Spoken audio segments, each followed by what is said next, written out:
Escape Wild Oranges, December 17th, 1947, in a laboratory in New Jersey. Three scientists are about to change the world.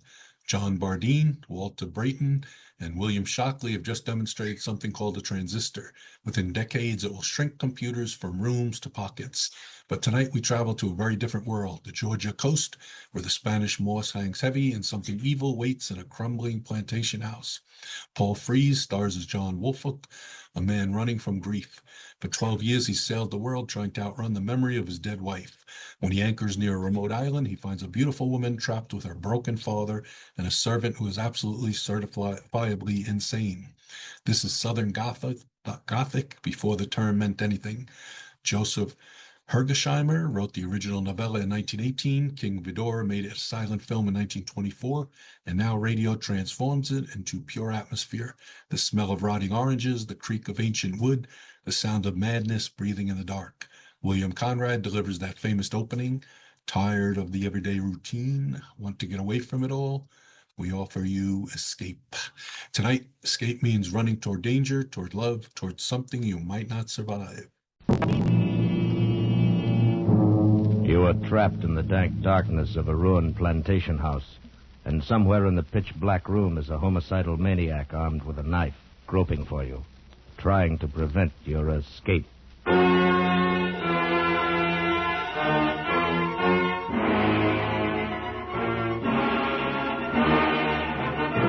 Escape, produced by William N. Robeson, directed tonight by Richard Sanville, and carefully plotted to free you from the four walls of today for a half hour of high adventure. Tonight we escape to a deserted sandpit off the coast of Georgia, where terror stalks under the Spanish moss, as Joseph Hergesheimer tells it in Wild Oranges.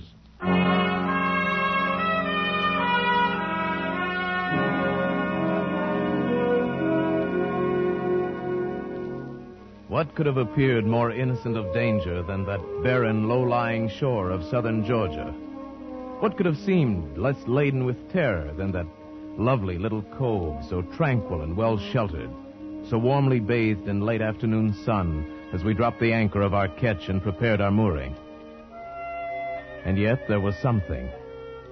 First it was an odor of a grove of wild orange trees in late bloom, growing defiantly amid the tangled undergrowth of the shore. The scent was strong and exotic and heady, and as I smelled it, I felt a vague uneasiness. Then as I watched the shore and Halvard, sole member of my crew, furled the sails, the mirror of the cove was shattered by a movement. First I thought it was a fish leaping and playing in the water. Came round a spit of land from an inner bay, and then Halvard was beside me. That's queer, sir. Huh? I would have bet there was nobody within miles of here. But there's someone swimming. Huh? Yes. It's a girl. Aye. She'll be surprised when she discovers us, no doubt. And embarrassed. Oh, she swims well, doesn't she? As if she's been born in the water. Yeah, that she's seen us. Yes.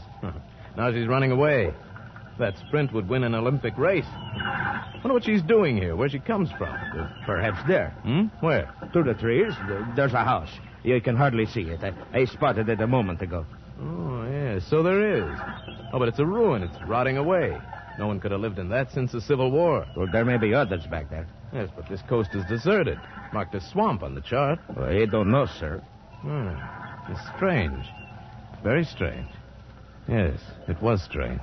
And stranger still was this vague uneasiness I felt. As twilight fell, the aroma of the wild oranges was overpowering. Suddenly, without knowing why, I slipped on a jacket, went to the side and dropped into the tender. Halvard stood by to cast off. He asked no questions, and I said nothing. What could I say?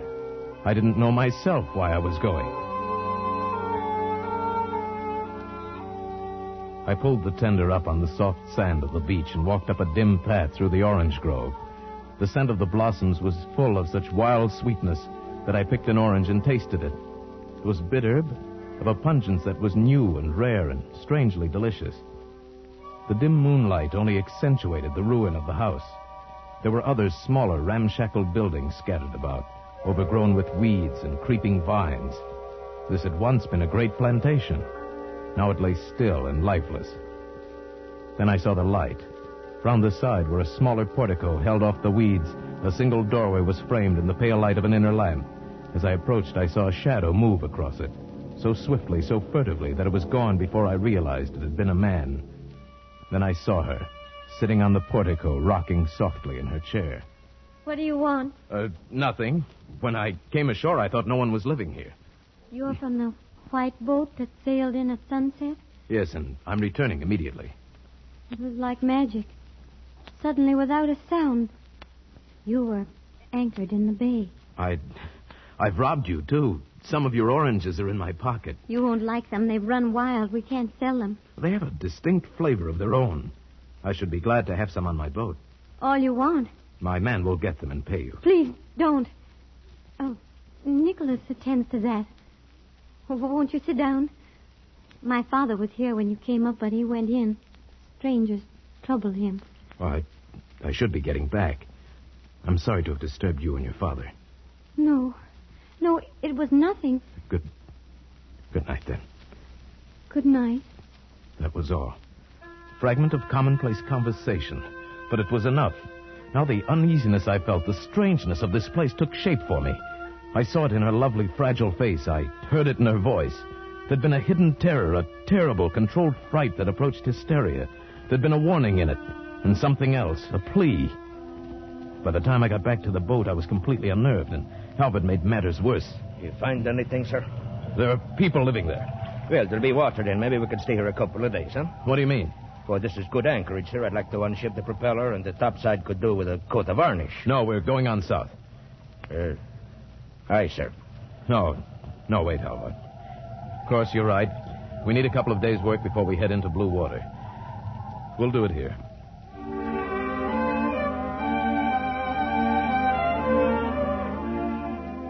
And so we stayed.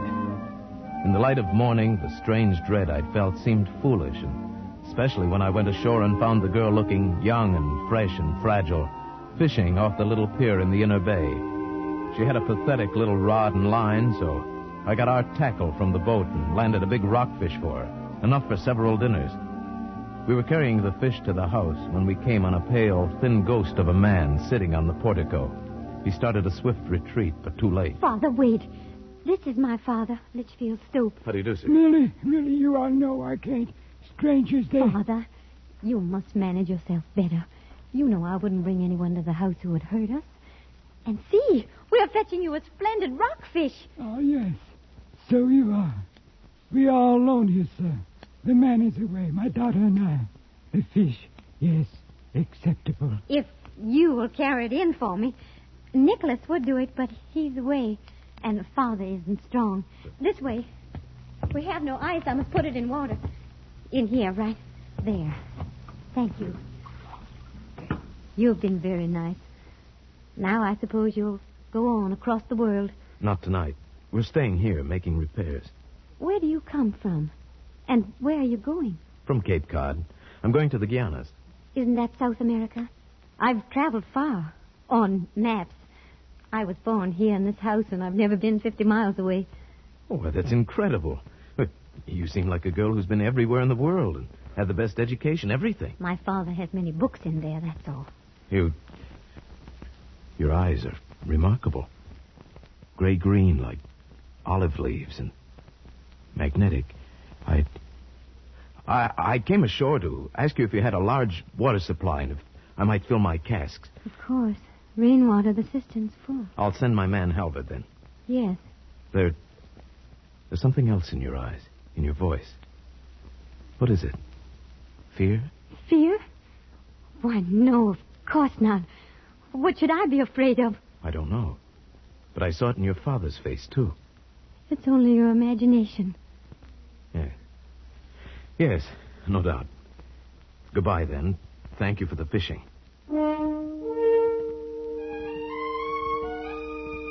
Strange how this girl should upset me so. I tried to resist, but that evening I found myself going back to her. Tying the tender to the little pier, I watched as she came to meet me. I'm glad you came. The fish waited... Oh, don't tell me. I'd rather not know. I might be tempted to mention it in the future, and I'm sure it would sound like a fish story. But it was imposing. Nicholas waited. He's our man. He's back. let's stay here, by the sea. It's so lovely in the moonlight. All right. Oh, it is nice here. I lied to you today about fear. I suppose I am afraid. I suppose my father has passed some of his fear on to me. Why is he afraid? Well, that's a long story, going back to the First War. Please tell me. Well, he was a young man then, and he didn't go to war. It wasn't that he was a coward exactly. He just couldn't adjust to it mentally. People mocked him, laughed at him, and threatened him. That's when a sort of perpetual fear started. He ran away. He met my mother and married her. They came here. None of us has ever left this lonely place. Never will, perhaps. Your mother? She's dead. Loneliness killed her. Perhaps it's no wonder that I sound timid or afraid. Perhaps I am. Aren't you lonely, too? I don't know anything else. But what about you? Who are you that you go sailing about the world with only your sailor for company? Oh, I'm nobody. My name is John Woolfolk. And you do nothing but sail about the world? Nothing. Why? Well, let's say I don't like modern society. Let's say I don't like entanglements. I see. Oh, I didn't mean... You needn't apologize. I envy you your freedom. I sit here a great deal and watch the ships far out there on their water roads. You are enviable. Sailing where you like. Safe and free. Safe and free. There is something more than you've told me. More behind this fear in your voice. No. But perhaps I can help. No, please. What's that? It's Nicholas. Blowing on the Conrad. I've got to go in. I'll come with you. No, please. No, don't come. You'll be going soon. Tomorrow, perhaps. Then, goodbye. Goodbye.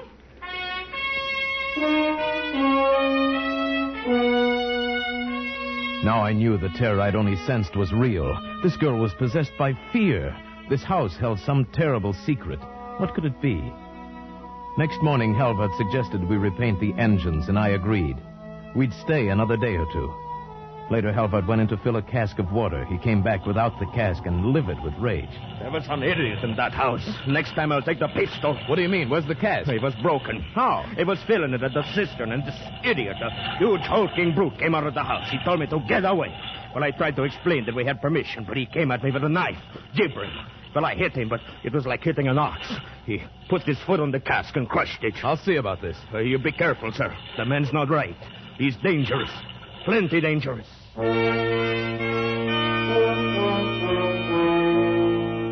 I went ashore and around to the back door of the house. Millie wasn't in sight, and when I knocked, a lumbering giant with pig-like eyes came to the door. What do you want? I take it you're Nicholas, the man who broke my water cask. It was full of all water. I'm not going to argue with you. I came ashore to instruct you to keep your hands off my property and my sailor. Oh, let our water be. I told you I wouldn't discuss the matter. I don't have to justify myself to you. Just remember, keep your hands Don't off. get me started. What do you mean started? Here, don't get me started. Mind, I warned you. Put down that knife. Go away now. Don't get me started. Stand Go back. away. Don't get me started. I'm telling you. Nicholas, stop. What is this? What's the matter? Nothing.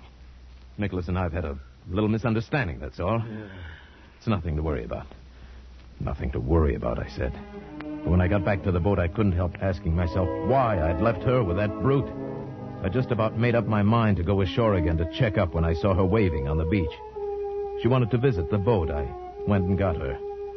There was no hint of terror in her face now, just shining, girlish wonderment at the polished metal and the gleaming wood of the ketch.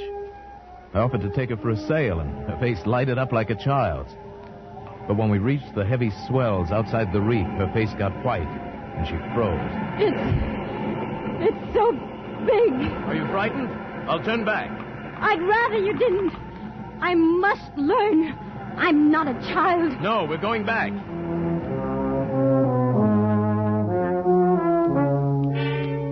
Before we got to the anchorage, her panic was almost out of control. But safely moored once more, she calmed slowly and said, How strange. To be forced back to this place I loathe by my own cowardice. It's not cowardice. The sea is frightening to those unused to it. Come, you must forget it now. How about we'll have tea for us in a moment? How do you like our boat?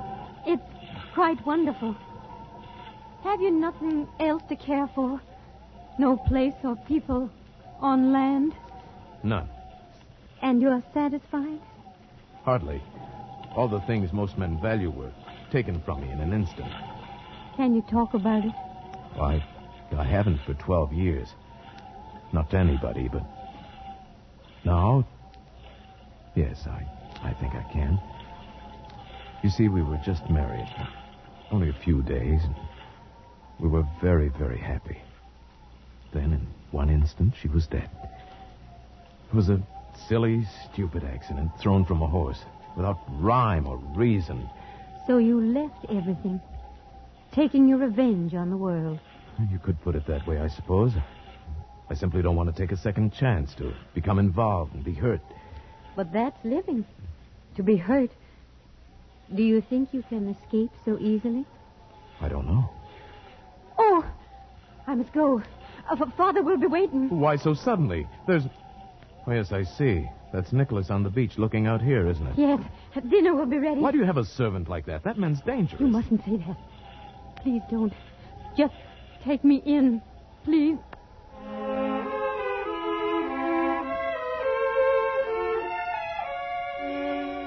Now I knew that she, too, was afraid of Nicholas. I could see it in her eyes. Why, then, did I let her go to him? I don't know. I was confused, I guess.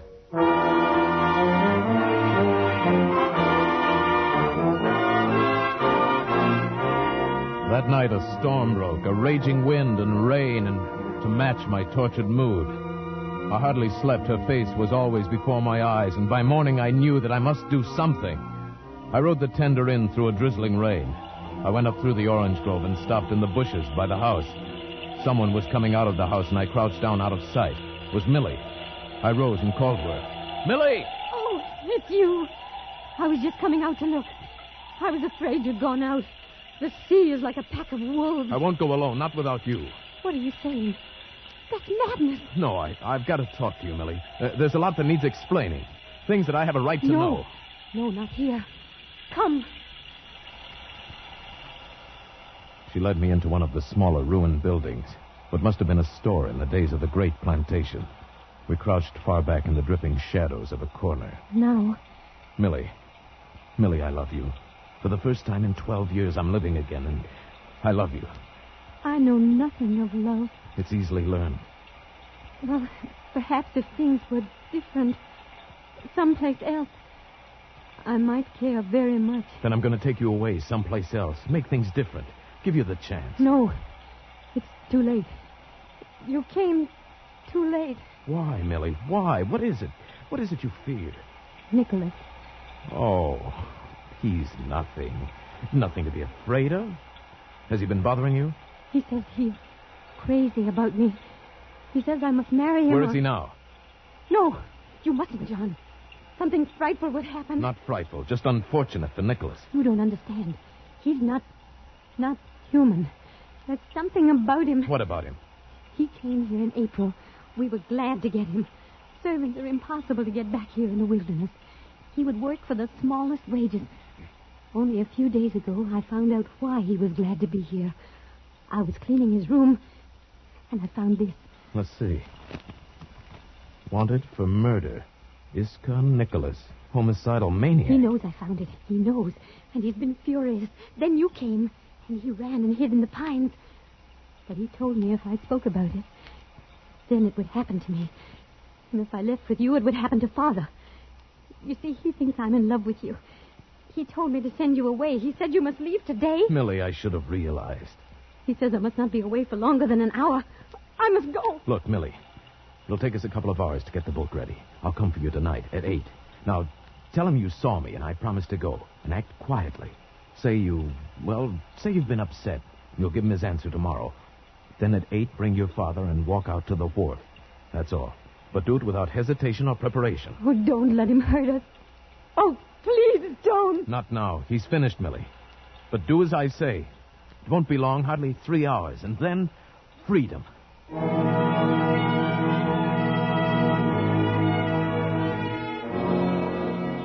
Now that I knew, now that there was to be action, I felt better. Halvard and I got the ketch ready for sailing, and 8 o'clock we tied it up to the little pier. The storm had abated slightly, but it was still raining. I got up on the dock and waited for Millie. 10 minutes passed. Then 20. Something was wrong. I told Halvard to wait there with the tender. Then I walked slowly up to the house. It was dark. I went up to the side portico to the heavy door. A tiny crack of light showed under it. I pushed it open. The light came from a parlor to the right. I looked in. On the floor lay a body. Old Litchfield Stope. He was dead, crushed. His arm twisted grotesquely under him. There was not a sound in the house. Slowly I walked through the downstairs rooms. Nothing. And back in the hall I heard a slight creak. Upstairs, someone had moved. Was it Millie, alive? Or Nicholas, lying in wait? I groped slowly up the stairs. I dared not use my flashlight. It would have made me a target for his knife. The upstairs hall was pitch black, and still there was no sound. I inched my way along the wall, slowly. Then I stumbled on a loose board. The pistol flew out of my hand, but the stumble saved my life. The same instant I felt Nicholas lunge. Heard the knife sing past my ear and thud into the wall. Felt his great bulk smashing on my shoulder. My gun was somewhere on the dark floor. His knife was embedded in the wall. Now we were grappling hand to hand, rolling on the floor, kicking, tearing, gouging, crushing. My strength and wit against the massive bulk of a maniacal killer. How many minutes did that unequal struggle last? I don't know. It seemed an hour.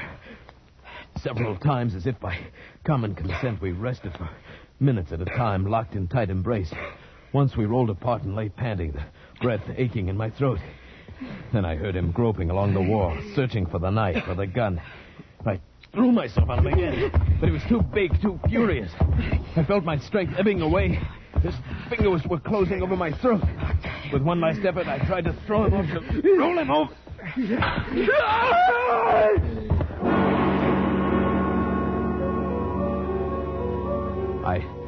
I staggered dazedly to my feet and looked up. He'd fallen through the banister down the stairwell. Nicholas had landed on the bottom. He lay there on the stairs, sprawled, his head at a grotesque angle. But he was not dead, only stunned.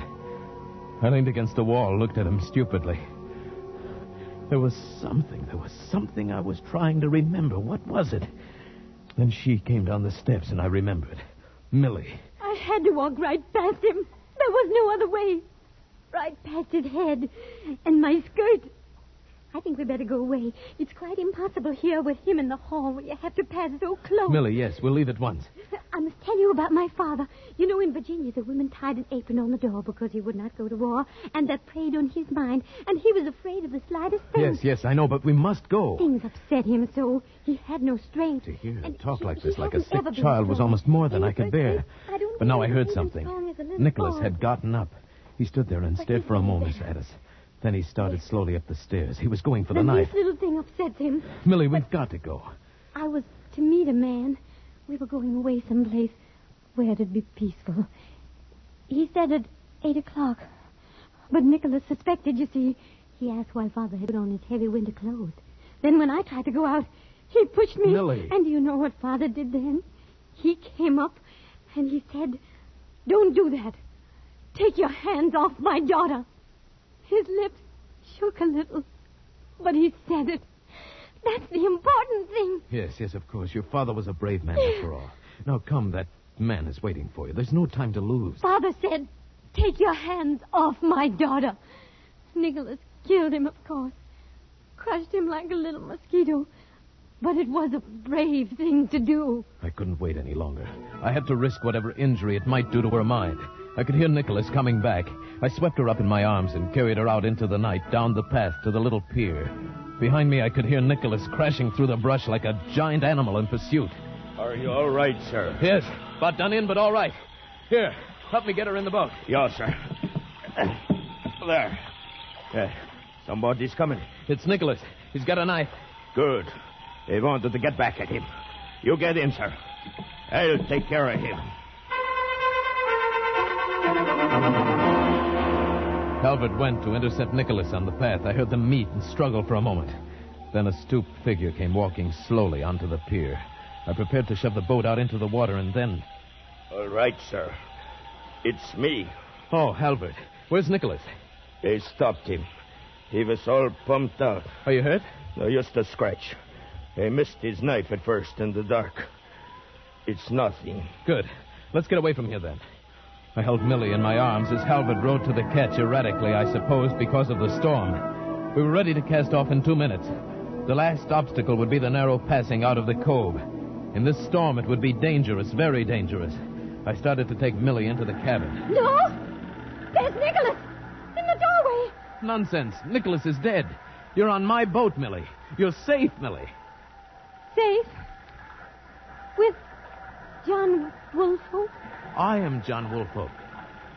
But you didn't come. Yes, I did, Millie. And you're safe. Come. I want to stay here. All right. You sit here beside Halbert. I'm going up front to take soundings. In this van, you won't be able to hear me if I call. No, but you can hear me. Remember, we've only 3 feet clearance. You'll have to hold it steady through the passage. Oh, I'll manage it. Halbert, this is no time for pretense. How do you feel? All right. I've taken knives before. Just a scratch. All right, we'll fix it as soon as we get outside. Now let's go. Turn over the engines. Pull up anchor.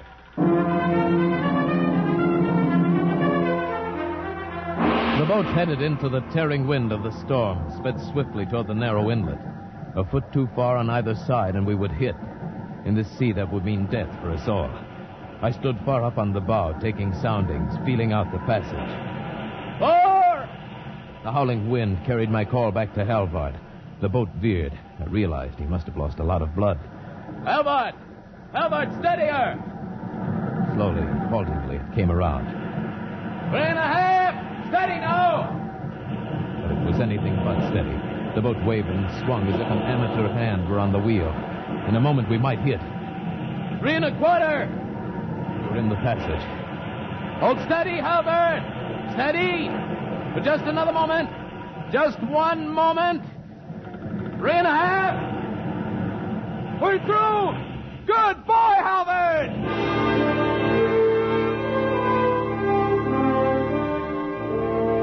Good boy, Halbert, I called. But when I went back, it was not Halbert at the wheel. It was Millie. Millie, her hands steady, her eyes washed clear of any madness. Millie with a tight little smile on her face, but no fear. And Halbert lay rolling with the swells in the bottom of the cockpit. I'm afraid he's dead, John. He was wounded worse than you thought. Halbert dead? He told me to take the wheel. Said it was life or death. Then he slid down like that. When? When was this? Back there in the passage. Just when you said 3.5. I'm afraid I wasn't very good. But I held on. Oh, Millie, you were wonderful. No, not yet. But I'll learn, John. I'll learn.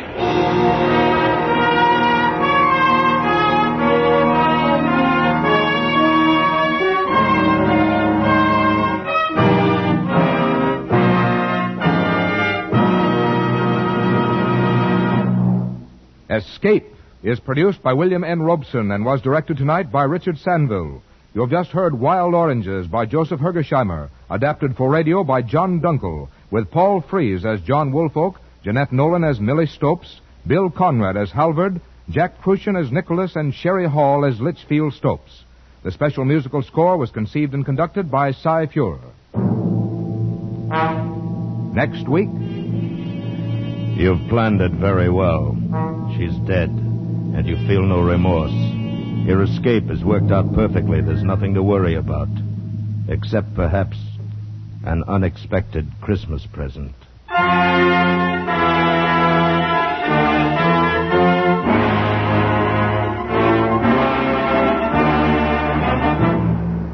Next week, we escape with John Collier's grim story, Back for Christmas. Good night, then, until this same time next week, when once again we offer you Escape. This is CBS, the Columbia Broadcasting System.